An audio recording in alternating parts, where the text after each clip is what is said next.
नाम था गंगाधर राव। गंगाधर शक्तिमान वाला नहीं, और गंगाधर राव। उनका विवाह राजा इंद्र के अखाड़े की जो परी थी, 4 परियां थी,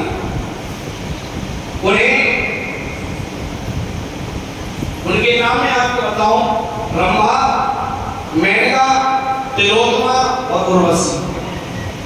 ये सभी जानते हैं कि राजा इंद्र के अखाड़े में सबसे सुंदर जो अप्सरा थी, है और रहेगी, उसका नाम है उर्वशी। ये बहुत सुंदर थी और एक दिन ना जाने इन परियों को क्या सुना, इन अप्सराओं को क्या धरती पर अच्छा लगा कि ये स्वर्ग लोक से धरती पर आके स्नान करने के। कहते उसी समय गंगाधर राव अपने घोड़े पर सवार होकर के निकले हुए थे और उनकी नजर इन चारों अप्सराओं पर पड़ गई और राजा गंगाधर राव को उर्वशी पसंद आ गई। और कहते हैं राजा ने सोचा कि आज भी हम और आप जब स्नान करते हैं नदी में या गंगा में तो कपड़े बाहर रख देते हैं। गंगाधर राव ने अपने कपड़े चुरा लिए और छुप करके बैठ गए कन्हैया की तरफ। नजर पड़ गई सबसे बड़ी जो अप्सरा थी तिलोत्तमा, उसकी नजर पड़ गई, बोले कपड़े कौन ले गया, आप नहाने में मस्त हो, कपड़े कौन ले गया।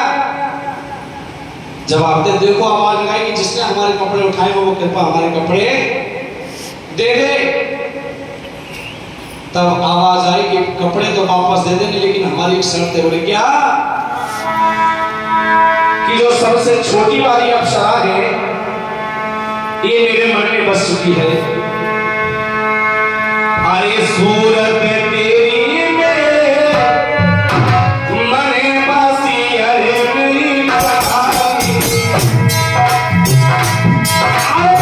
सूरत तेरी मेरे मन में बसी, अरे प्यारी, कोई दिल में लग गई ऐसा।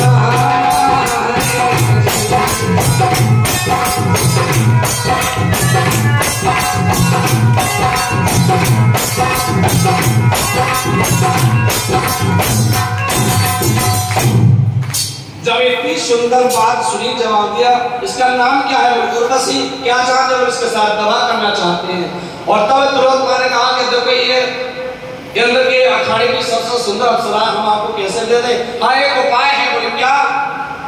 बोले आप कुछ ऐसा कीजिए कि इंद्र खुश हो जाए, खुश होकर के तुम्हें कुछ देने को कहे तो कुछ मांग ले। खैर कोई बात नहीं। बोले अब जानते हैं तो जब वहां पहुंचे, बोले जब हमारा खटोला यहाँ से जाए तो तुम नीचे छुप जाना, पकड़ करके बैठ जाना और कल जो होगा सो देखा जाएगा।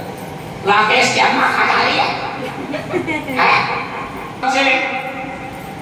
उन्होंने खटोला को पकड़ के लटक गए और पहुंच गए इंद्र की सभा में। नाचने के लिए जब ये अप्सरा आई तो गंगाधर राव किया। गंगाधर राव को एक चीज का शौक था जो कि हमारे रिंकू शर्मा जी को बहुत बड़ा शौक। मालूम है किस चीज का? की बारी आई जब उर्वशी नाचने आई तो कहते हैं जब अपना प्रेमी सामने आ जाए ना तो ताकत दुगनी हो जाती है। इतने हर्ष और उल्लास की खुशी से, इतनी मेहनत से तबला बजाया कि इंद्र खड़ा हो गया उठ करके और कहने लगा आज तक इतना सुंदर तबला किसी ने नहीं बजाया। कौन है आप? कहां से आए हो और क्या चाहते? जो मांगोगे मैं वही दूंगा। इंद्र के इतने वचन सुनते ही गंगाधर ने कहा महाराज झूठ बोल रहे हो आप। बोले नहीं, जो मांगोगे मैं दूंगा। बोले फिर ये छोटी वाली अप्सरा मुझे दे दो। अब जिसके घर में एक ही बल्ब हो वो भी कुछ चुरा के लेता तो गाली दो है। लेकिन जब किसी से कह दिया कि भैया चल ले जा, वचन दे दिया है तो मिथिलेश भाभी कहें तो चाचा कहें तो अब तो भैया को देना है तो देना ही। कहने लगे ठीक है लेकिन एक शर्त है। बोले क्या? बोले जिस दिन उर्वशी ने तुम्हें निर्वस्त्र देख लिया, तुम दोनों को मैंने एक साथ अगर निर्वस्त्र देख लिया उस दिन मैं अपने पास बुला लाऊंगा। बोले ठीक है। गंगाधरा और उसी के साथ विवाह करके आए। कहते हैं इनसे कलेंद्र, इंद्र और कई 3 संतानें हुई थी। और कहते हैं एक इतनी वर्षा हुई कि ये दोनों जब बाहर निकले उस समय गंगाधराओं के वस्त्र नहीं थे तन पर। अचानक बिजली चमकी और इंद्र के साथ ही उर्वशी वापस चली गई और उर्वशी के जाने के दुख में महाराज का देहांत हो गया। इन्हीं के वंश को आज चलते चलते चलते चलते उमर सिंह राजा हुए हैं इनके वंश। और बड़ी सुंदर राजा है राम कौर, इनकी धर्म पत्नी है। आइए आप श्रवण करते हैं, यानी कि वंशज पहले से ही है, इस बार तो चमत्कार होना बाकी है। कि उमर सिंह भोपाल अरे सुनना भाग प्रचार राजी,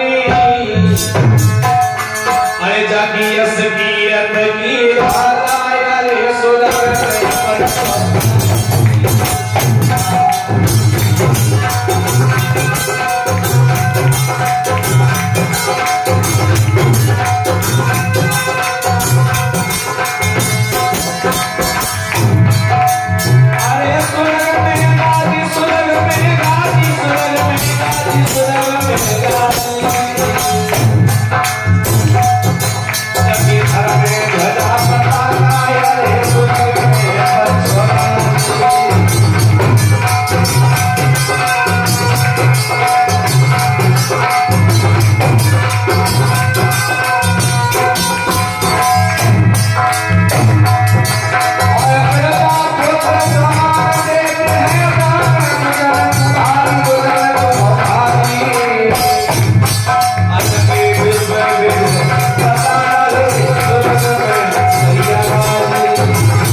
परेशानी। 3 संतानें हुई, 2 बेटा और 1 बेटी पैदा। आइए क्या क्या नाम है जरा सुनिएगा।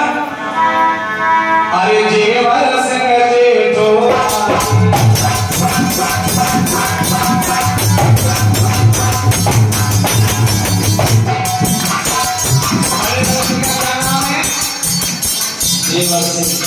बोली जेवर से महाराज की जेवर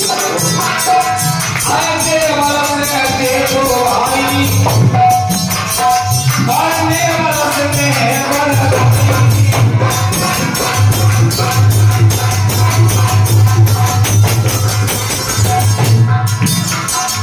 एक छतरी की बिटिया भाई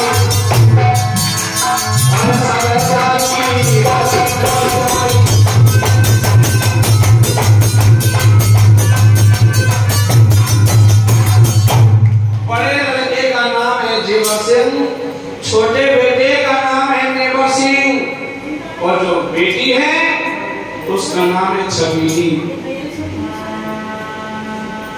3 संतान बड़ी सुंदर। एक बात और बताओ, बेटा तो हमारे घर में भाग से हो जाते हैं, केवल किसी की जरूरत पड़ती है एक भाभी की। बेटा पाने के लिए एक भाग की जरूरत पड़ती है और बेटी पाने के लिए सौभाग्य की जरूरत पड़ती है। सौभाग्य हो तब बेटी पैदा होगी, बेटा तो एक भाग से भी घर में चला है। भाइयों, आपने जगह जगह देखा होगा किसी के घर 4 बेटियां 5 बेटी हो तो अड़ोस पड़ोस में कह देती, सुनो अब के जब तो ना कोई गर्भधारण हो गए ना तो मेरे में के चलिए वहां एक वैद्य जी है या एक हकीम जी है, वो दवाई देते हैं और बेटा कहता है रक्त दवा देने से अपनी बेटी को बड़ी लाड़ कर सकता है।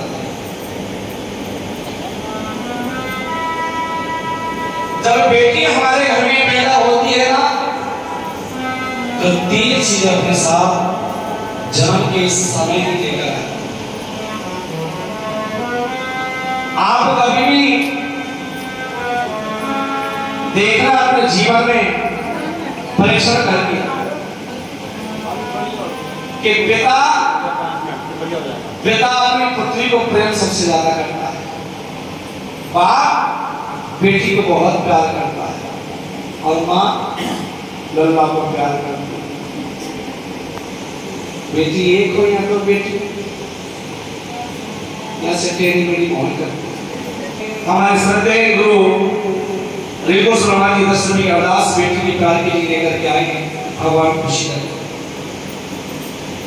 क्योंकि अभी तक तो हम इतना जानते हैं कि ये हमारी बेटी है, लेकिन एक अंदरूनी रिश्ता होता है, एक अंदरूनी सम्मान होता है। छबीली है, बड़े लाड़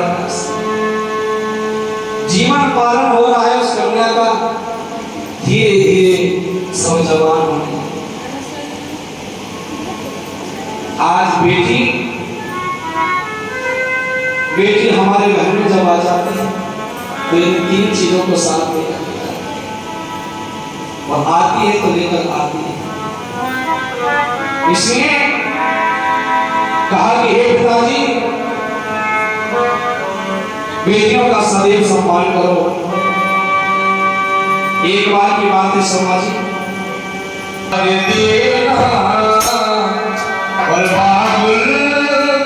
जन्म से पहले मुझको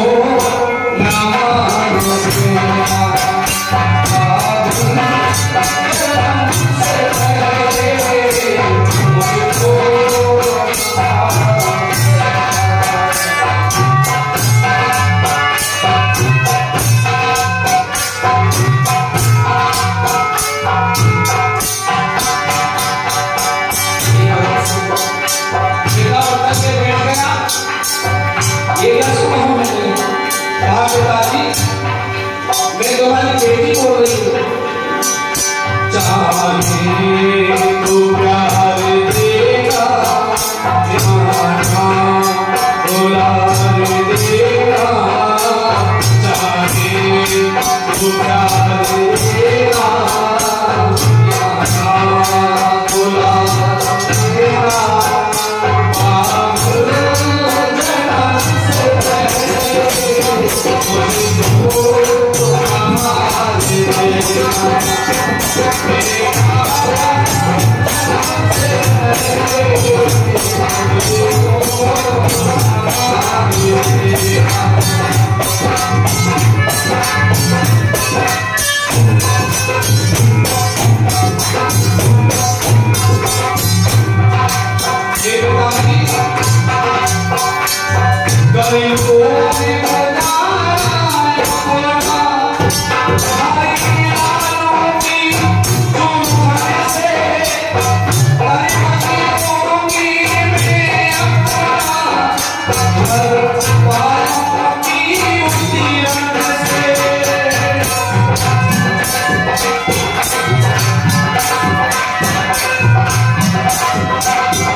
लेकिन मुझे जिंदा रहने दो, मुझे जीना चाहती हूँ पिताजी।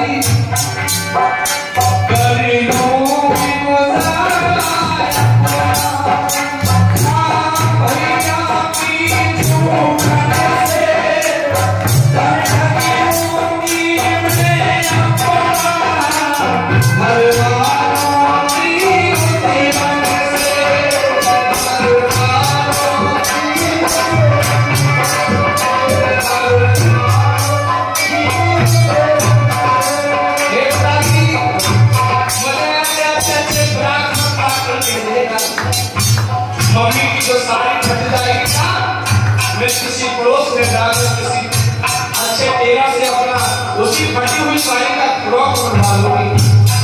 मेरे भैया को फटी पुरानी टी-शर्ट फेंक देगा, मैं एक लेकर और उस फटी हुई टी-शर्ट में अपनी जिंदगी बसर कर लूंगा। और वो भी नहीं होगा तो पिताजी तेरे घर में मुझे पर में रह लूंगी, लेकिन मैं जीना चाहती हूँ।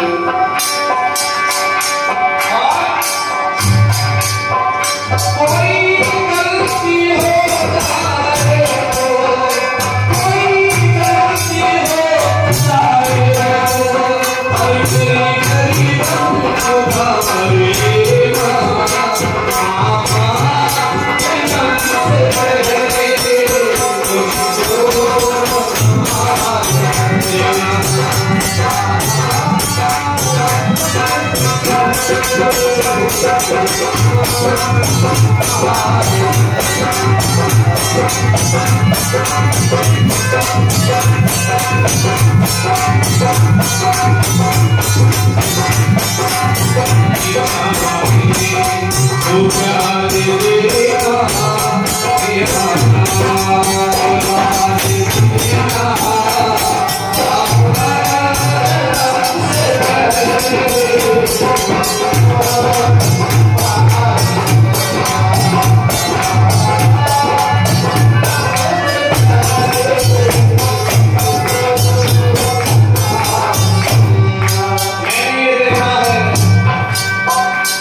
कपड़ा की ग्रामीण आवे या कोई उत्साह या मेला त्योहार हो,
लेकिन अगर ये तेरी लाडली अगर बाल अवस्था में मर जाए या संस्कार वाले दहेज के पीछे भाग सास ससुर के अत्याचारों से अगर मैं मानी जाऊं, मुझे मालूम है मैं तुम्हारे दिल की नहीं हूं, लेकिन मेरे ससुराल ना आ सके तो मेरे गांव की मेरे ससुराल की संसार में आ जाना और संसार में आकर के एक बार कफन हटा करके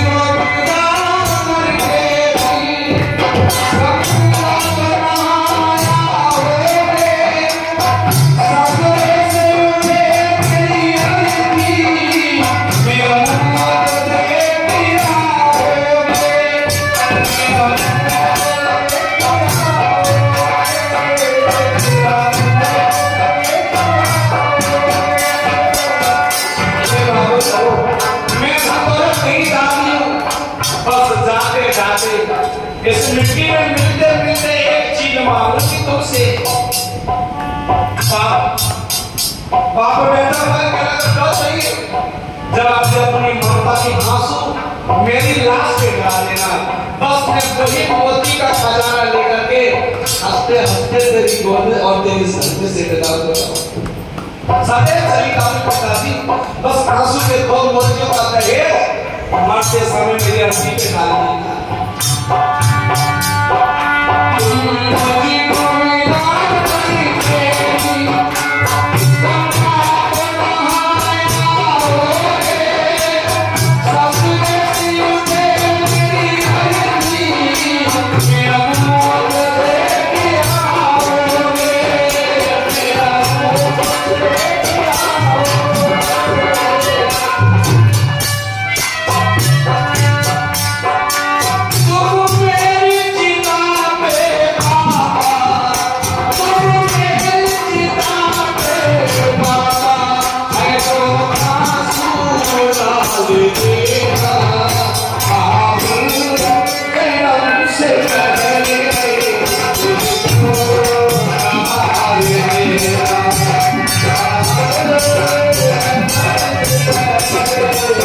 Thank you.